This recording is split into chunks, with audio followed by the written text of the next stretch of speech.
বীরভূমের রামপুরহাট রেল স্টেশনের অটো ইউনিয়নের তরফ থেকে বিশ্বকর্মা পুজো উপলক্ষে আজকে খিচুড়ি খাওয়ানোর সুব্যবস্থা করা হয়। রামপুরহাট রেল স্টেশন চত্বরে প্রায় 1,500 থেকে 2,000 লোকের খিচুড়ি খাওয়ানোর ব্যবস্থা করা হয়। সবাইকে সুস্থভাবে খাওয়া দাওয়া করানোর দায়িত্ব নিয়েছিলেন অটো ইউনিয়নের মালিক ও ড্রাইভারগণ। দেখুন সেই ছবি।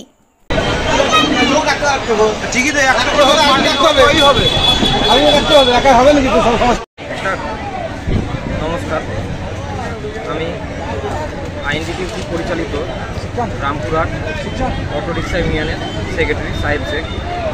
বিশ্বকর্মা পুজো উপলক্ষে আজ আমাদের এই স্ট্যান্ডে ভোগ খাওয়ানোর একটা ব্যবস্থা করা হয়েছে। তারই সেই ভোগ এখন খাওয়ানো হচ্ছে। এখানে আমরা মোটামুটি 2000 থেকে 2200 লোকের খাওয়া দাওয়ার ব্যবস্থা করতে পেরেছি।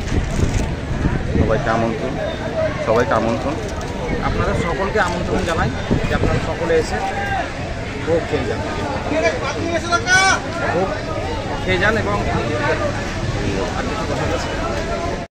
আপনারা সকলে আশীর্বাদ করুন যেন আমরা এই বছর 2200 লোক খাওয়ার ব্যবস্থা করেছি। আসছে বছর যেন আমরা 3000 লোক খাওয়াতে পারি।